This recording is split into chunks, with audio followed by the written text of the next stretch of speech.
I want to tell you something you might not believe. My daughter-in-law left me with my 3 grandkids. 13 years later, she accused me of kidnapping.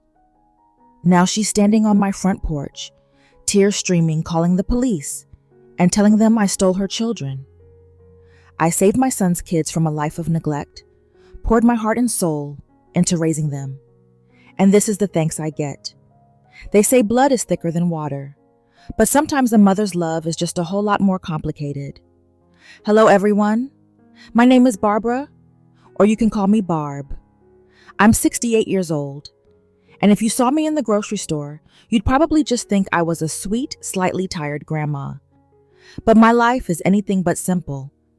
I live in a quiet, 2-story house here in suburban Ohio, the same house where I raised my 2 sons, and the same house where for the past 13 years, I have been raising my 3 grandchildren, Ethan now 18, Lily 16, and little Mikey who just turned 14. My youngest son, David, their father, he's a good man, but he's been working overseas mostly on oil rigs for over a decade now. He sends money and calls often, but he's not here.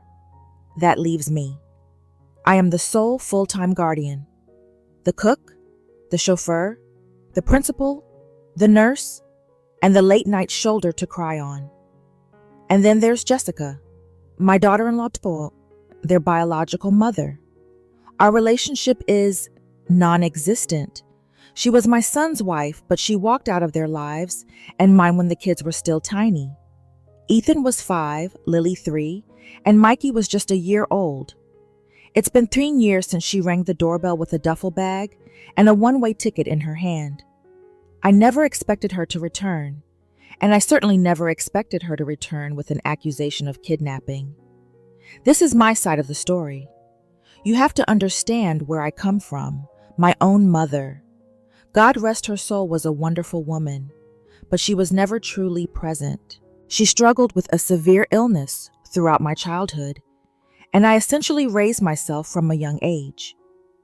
I learned early on that if something needed doing, I had to do it. That meant cooking, cleaning, managing the household, and making sure my younger brother was taken care of. I grew up with an intense, almost frantic need to be the rock, the one person everyone could rely on, the one who would never abandon them. This deep-seated fear of abandonment is my Achilles' heel. It's the invisible scar I carry. When David was born, I swore he would never feel that lack of security I felt. I smothered him perhaps with too much care, too much need to be his everything. When David married Jessica, I saw a beautiful, spirited young woman, but I also subconsciously saw a threat, a person who could take my son away, or worse, abandon the beautiful life he'd built. My eyes would always linger a moment too long. When she packed a bed, my hands would tense up slightly when she'd talk about needing space. My facial expression was often a mask of polite concern, but inside I was constantly cataloging her absences, her late nights, her small signs of restlessness. When she finally did leave, it wasn't just my heart that broke for my son and my grandchildren. It was the confirmation of my deepest fear. It reinforced the belief that people leave. It was the ultimate betrayal of the family unit I had desperately tried to maintain. Because of this trauma, my immediate automatic response to any perceived threat to my grandchildren's well-being or my control over their safety is to build a wall to become defensive, to see everything through the lens of, is this person going to hurt them or leave them? This deep wound, this chronic fear is why I'm quick to misinterpret freedom as recklessness, and why I sometimes struggle to trust even David's good intentions, let alone a woman who broke my family's trust so profoundly. Every interaction I've had with Jessica, even the occasional letter or brief phone call in the early years, was filtered through this desperate, protective, and wounded grandmother's lens. My body language, my stiff shoulders, and the way I instinctively hold myself back all scream the deep inner belief that I am the only constant, and that I must fight to protect that stability. Before the storm hit, life was for the most part stable and surprisingly joyful. We had settled into a rhythm over the past 13 years that felt like a well-worn, comfortable blanket. I was Mom, Barb to the kids, and they were my whole world. Our little unit was characterized by a genuine, easygoing, emotional connection. Ethan, the oldest, was starting college applications, and we'd spend evenings laughing over his terrible first drafts of essays. He'd often put his arm around my shoulder and call me his personal editor-in-chief. There was a light-hearted, joyful atmosphere in the kitchen when we were making dinner together. He'd tell me about his robotics club, and I'd just beam with pride.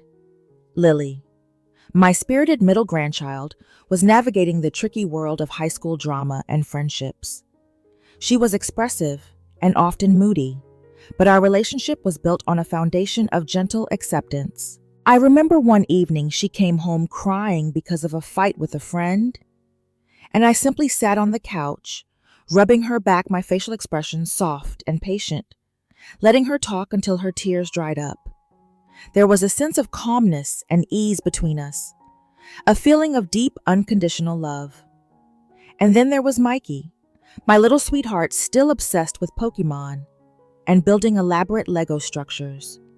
He'd wake up every morning and bring me a slightly too sugary coffee, his eyes sparkling with mischief.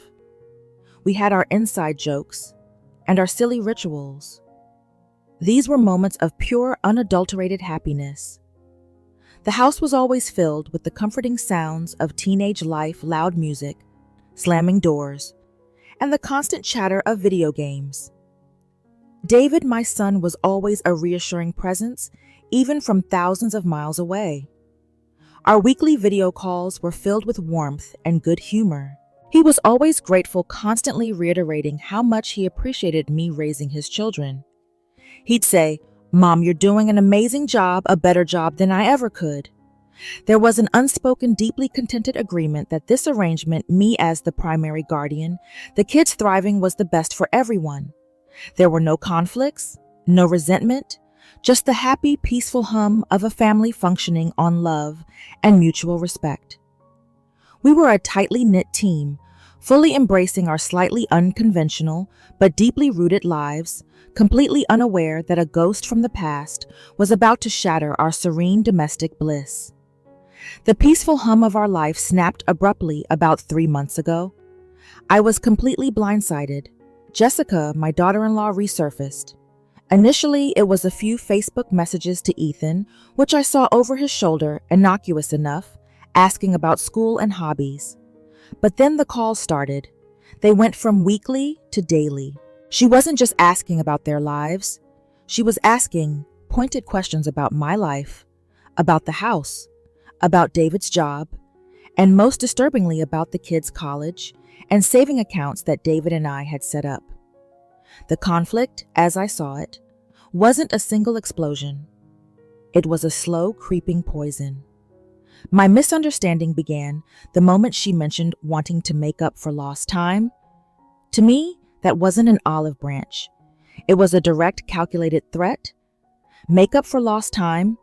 I thought, my face tightening into a hard mask of skepticism. You left them with soiled diapers and scraped knees. You can't just swipe your hand and erase 13 years of missed curfews.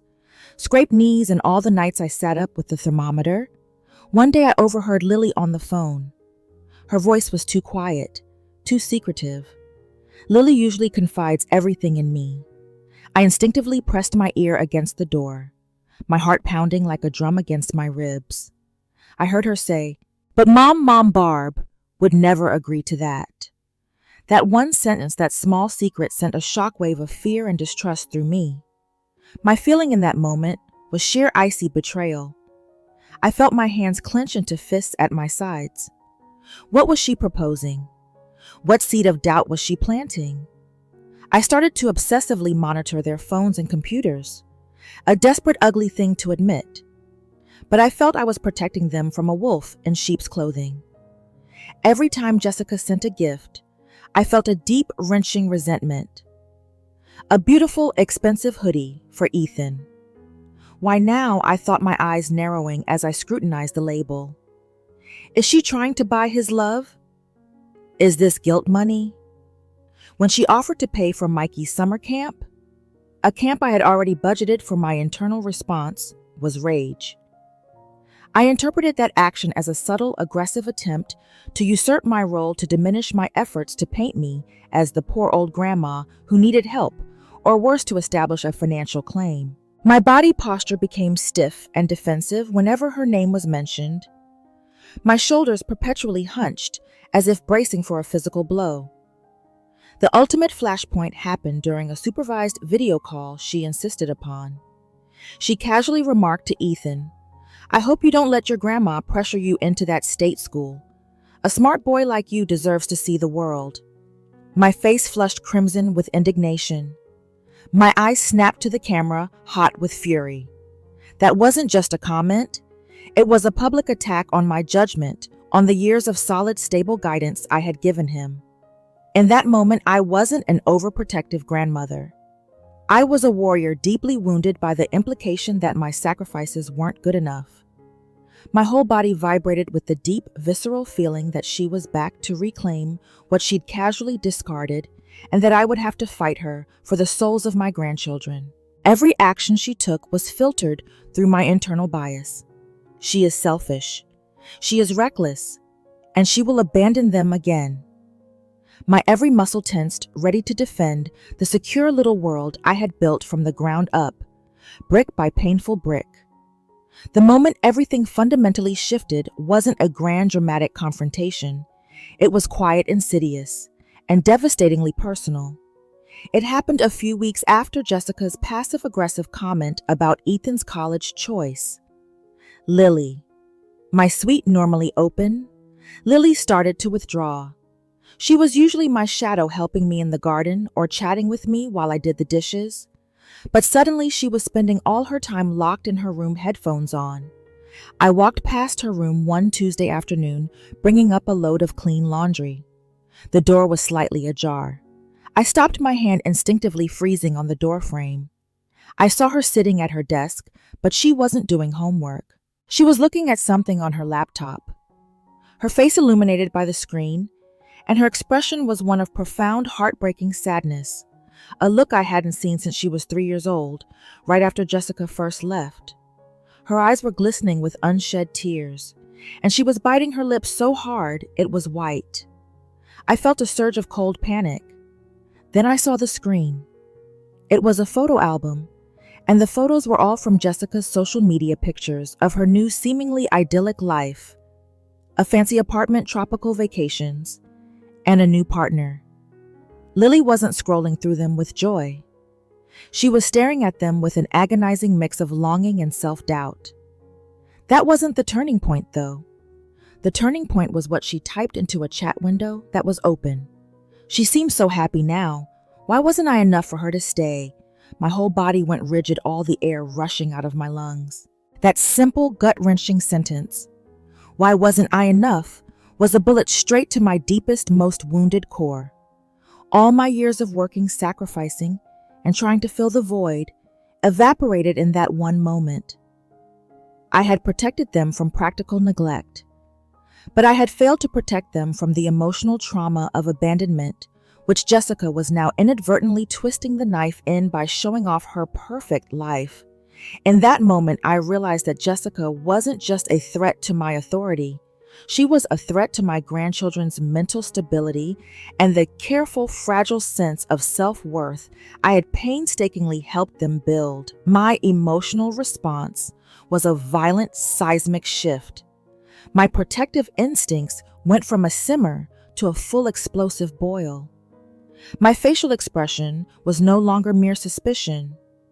It was an iron resolve mixed with fierce, protective rage. My hands began to tremble, not from fear, but from the sheer force of my indignation. The internal voice that had been arguing for civility and reconciliation was brutally silenced. This woman was weaponizing her absence. She was reopening wounds and then flaunting her happiness, making my granddaughter feel inadequate. I quietly backed away from the door, my body moving with a new dangerous deliberation. My mind was crystal clear. I was no longer fighting for custody or control. I was fighting for their mental health, their peace of mind, and the closure of this wound forever. This was not about me anymore. This was about severing the connection to a toxic source. That night, I couldn't sleep. I sat bolt upright in bed, my eyes wide and unblinking in the dark. I knew with a chilling certainty that I had to escalate. I had to build a fortress so strong, Jessica could never touch my children's hearts again. The gloves were officially off. The next morning, I moved with the cold, focused efficiency of a general planning a campaign. My overriding goal was simple justice building. I was going to construct an undeniable legal and emotional barrier between Jessica and my grandchildren. My mood was not frantic or angry, but a chillingly calm determination. I was operating purely on the impulse to protect. My first action was financial, and it was executed with surgical precision, cutting her access to David's funds. For years, David had maintained a joint account with Jessica, mostly for legacy reasons, and the occasional child support payment she was supposed to make but rarely did. I immediately called David overseas. He was hesitant, but I was firm. My tone was low measured and unyielding. "David," I said, "your daughter is asking why she wasn't enough to make her mother stay. Jessica is using your money as a weapon to destabilize them. End it, now." The emotional pressure coupled with the revelation about Lily broke his resistance. Within 24 hours, the account was closed, and a new single-signer trust was established for the children's educational funds with me as the co-trustee. The feeling was one of initial relief.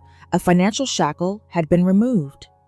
The second step was physical and decisive, changing the locks and installing a security system. This wasn't about keeping her out of the house, as she was already gone. This was about creating a recorded, time-stamped history. I hired a professional locksmith, and within the day, every external door lock was new. More crucially, I installed a ring camera system on the porch and driveway. My inner thought process was meticulous. I need evidence. If she shows up, I need a clear, unedited, date-stamped record of every word she says and every action she takes. This gave me a profound sense of control and calm. The third action was the most significant meeting with a family law attorney. I didn't want to just be grandma. I needed to be a legally recognized, full-time and permanent guardian. I spent 3 hours with a formidable lawyer, Mrs. Henderson, outlining the entire 13-year history. I presented the years of tax returns showing I claimed the children, the school records listing me as the emergency contact, the doctor's records, and most importantly, the clear evidence of Jessica's willful abandonment, the lack of contact, the missed birthdays. My posture in the lawyer's office was upright and serious, conveying the grave nature of the situation. The lawyer's advice was clear. Start a formal record of all communications and incidents, gathering evidence. So I started a binder, the Jessica file. Every text message, every social media post, every gift, every overheard conversation, every time she sent an inappropriate comment through one of the kids. I meticulously recorded the date, time, and content. The act of organizing this binder was therapeutic, turning my raw anxiety into cold, hard facts. When I filed the formal motion for third-party custody/guardianship based on abandonment and the children's best interests, I felt a powerful surge of justice and quiet triumph. This wasn't a malicious move. It was the final necessary act to seal the secure world I had built for them. I felt a tremendous internal joy and fierce pride in knowing that I was proactively protecting my family. The element of tension and suspense was palpable. I knew this legal action would force her hand and make her return to fight, but now I was ready. I had the law, the evidence, and 13 years of loving labor standing behind me. I served Jessica the legal papers for full permanent guardianship on a Thursday afternoon. I expected anger, but her response was a strategic, cold-blooded counterattack that left me momentarily stunned. This was the moment of extreme drama I'd been bracing for, but not in this specific horrifying form. She didn't call the lawyer, she called the police. 2 days after receiving the papers, a patrol car pulled up to my driveway, caught perfectly on my newly installed security camera. Jessica emerged from a taxi looking polished, distraught, and utterly convincing. She immediately started crying, covering her face with her hands, in a dramatic gesture of maternal distress. She accused me of kidnapping. She told the officer, her voice trembling and her eyes wide and tearful, that I had manipulated David into leaving the children with me 13 years ago, and that I had refused to let her see them ever since, effectively holding them hostage. She painted a picture of a distraught young mother who had been financially cut off and psychologically blackmailed by a controlling mother-in-law. Her facial expression was a perfect blend of innocence and pain, generating instant sympathy from the young police officer. My internal thought process was a chaotic scream of outrage and disbelief. She is lying. She is a pathological liar. After 13 years of silence, she's fabricating evidence. My hands instinctively flew to my chest, clutching my dressing gown, my body shaking with a sudden, uncontrollable surge of righteous fury. I stepped onto the porch, my eyes burning into hers, ignoring the officer for a moment. "Jessica," I said, my voice dangerously low, "you left a 1-year-old in a crib and walked out the door. You signed the document authorizing me to pick them up from daycare. Do not lie to this officer." Her counter was swift and brutal. She dramatically pulled out her phone and played a highly edited, out-of-context voicemail from years ago where David was arguing with her about money. She shouted, her voice hitting a high hysterical note. "She's controlling his finances. She's been poisoning my children's minds. This is a pattern of psychological abuse. I want a wellness check, and I want her removed from my children's presence immediately." The officer, clearly bewildered by the sudden, intense domestic drama, stepped between us. The goal was achieved: maximum drama, maximum retention. My heart was pounding, but in the midst of the chaos, a cold certainty settled over me. This wasn't about love for her children. This was about revenge and financial control. Her actions had solidified my resolve and turned the audience and the court against her manufactured victimhood. This was a direct, ugly fight, and I was ready for the next round. Jessica's brazen accusation of kidnapping and the police visit were the final straw. It solidified the narrative for me. She wasn't just neglectful. She was actively, maliciously destructive. The time for defense was over. The time for the final strike had come. The goal was to achieve that satisfying, undeniable gotcha moment. My attorney, Mrs. Henderson, was a master strategist. She viewed the police visit as a gift, not a setback, precisely because it was recorded on my Ring camera. 2 days later, during an emergency hearing requested by Jessica, we launched our counterattack. The courtroom was tense. Jessica, still maintaining her persona of the wronged, heartbroken mother, sat opposite me. When it was my time to present, Mrs. Henderson didn't rely on my testimony alone. She brought out the big guns.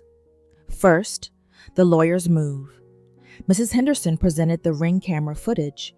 She played the clip of Jessica standing on my porch, tearfully lying to the police officer.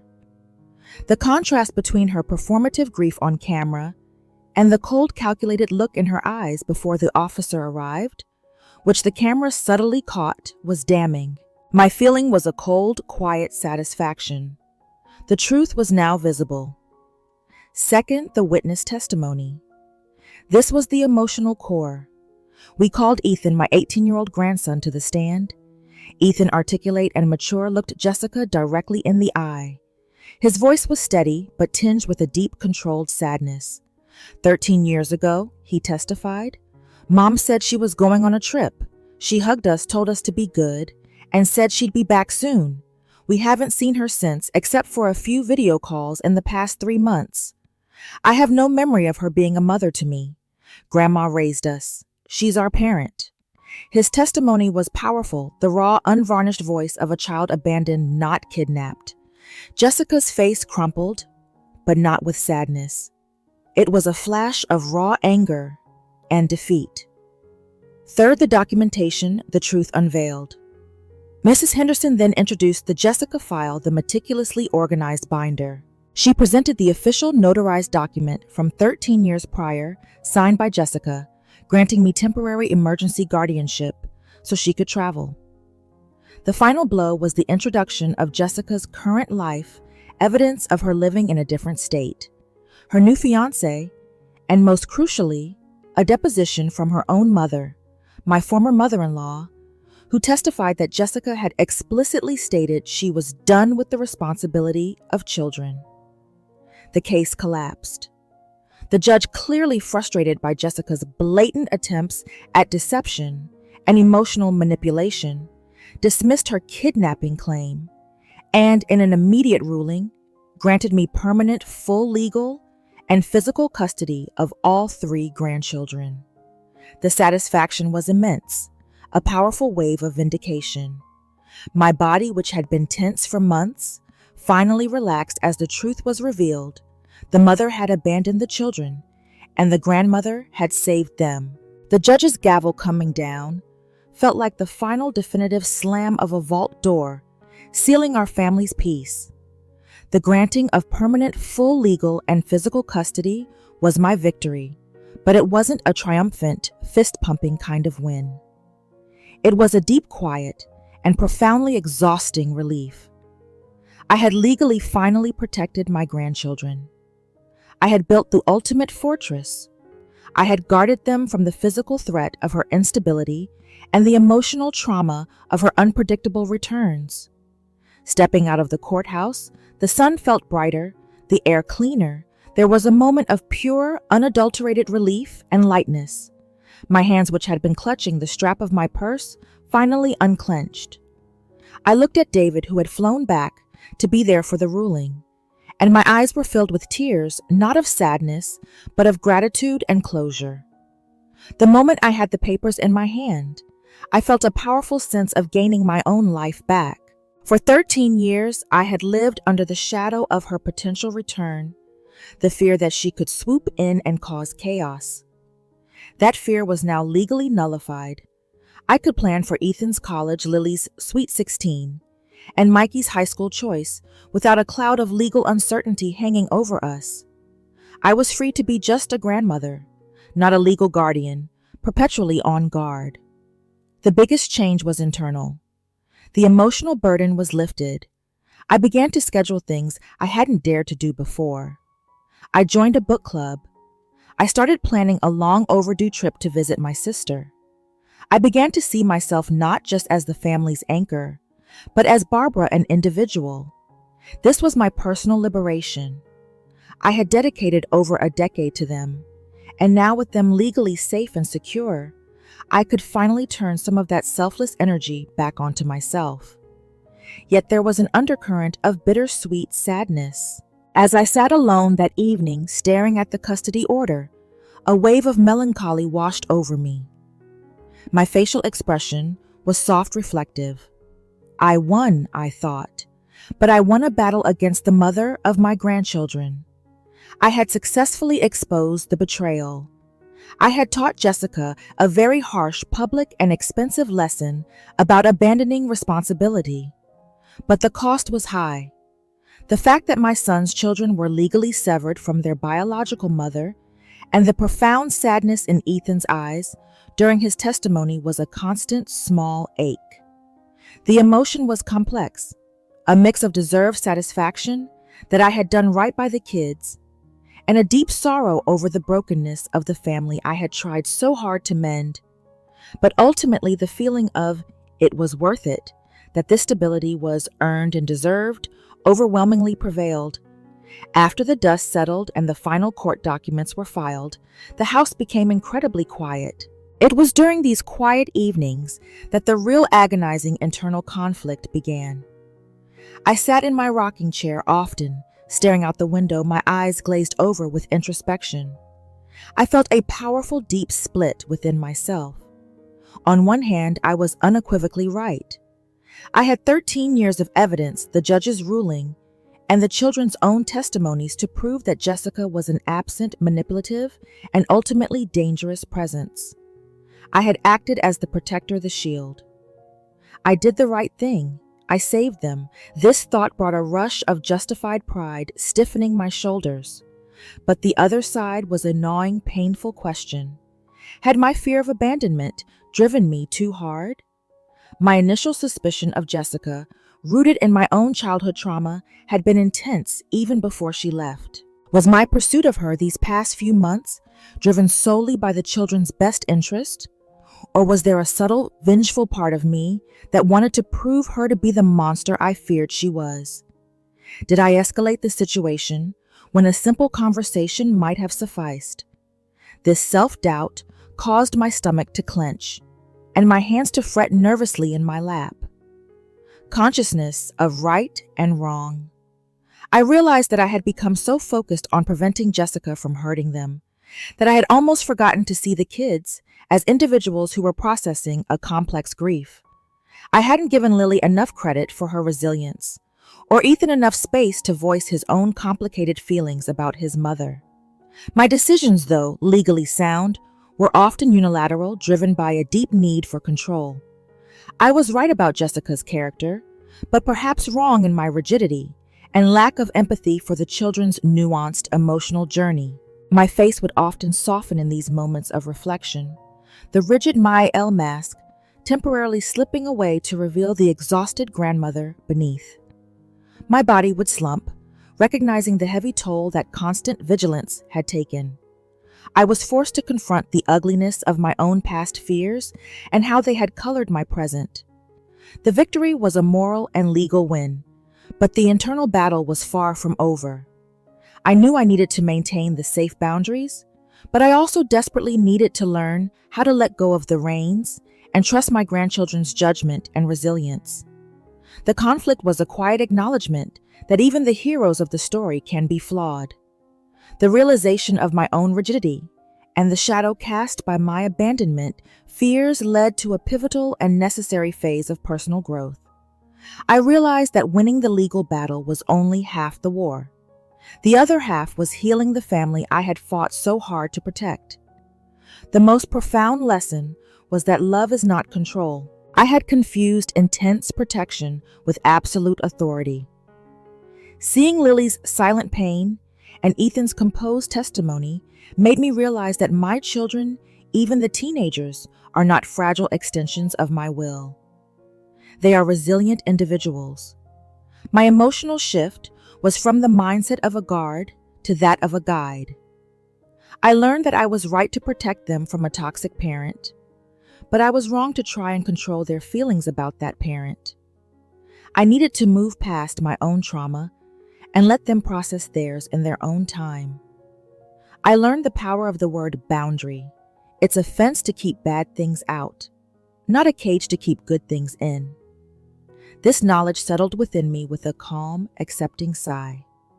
My decision was to actively foster emotional transparency and open communication, particularly with Lily and Ethan. I made a new rule: no closed doors for emotional conversations. I consciously shifted my body language. Instead of stiff, protective posture, I started sitting with them, facing them directly, maintaining gentle eye contact. I began asking open-ended questions like, "How are you really feeling about the court ruling?" And crucially, I learned to simply listen without judgment or interruption.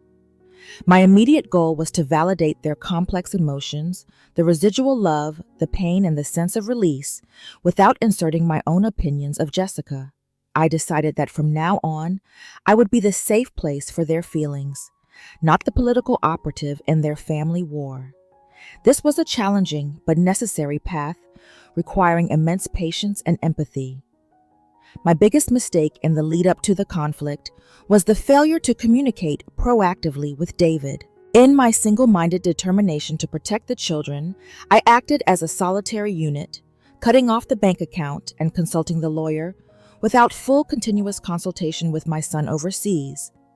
My error was driven by a sense of urgency and self-reliance, the belief that I had to handle it all, a direct consequence of my ingrained childhood trauma. David, though supportive, felt hurt and alienated by the speed and secrecy of my actions. He expressed with a gentle, wounded expression that he felt sidelined from his own children's legal future. This realization brought a sharp pang of regret. I was forced to apologize not for the outcome, but for the method. I let my fear of Jessica cloud my communication with you, my son. I admitted my voice thick with emotion. I acknowledged that David was a co-parent and a critical part of the solution, not just a funding source. The condition that forced this change was his expressed pain. To maintain the family unity, I fought for I had to relinquish my need for absolute control and accept that teamwork, even from a distance, was the only way forward. My eyes now seek his input on every major decision, a conscious commitment to sharing the burden and the joy of raising our family. This whole grueling, painful chapter, from the shock of her return to the final gavel, taught me lessons I want to share with anyone watching, especially those of us who carry the heavy, complex title of mother. The biggest takeaway is that boundaries are acts of love, not rejection. For 13 years, I had a weak, unstated boundary with Jessica, which allowed her to step back in and wreak havoc. My biggest mistake was operating on hope instead of legal clarity. I should have secured legal guardianship much sooner. A clear, well-defined boundary, you are either in or you are out, saves everyone from emotional whiplash. The boundary I finally established, the full legal custody, wasn't about spite. It was about defining the space where my grandchildren could feel absolutely safe. The message for you is this: do not wait for a crisis to define your boundaries. If you are doing the work, if you are the constant, legally solidify that role. It protects your peace, and more importantly, the mental stability of the children you love. It allows you to move from constantly defending your perimeter to confidently thriving within it.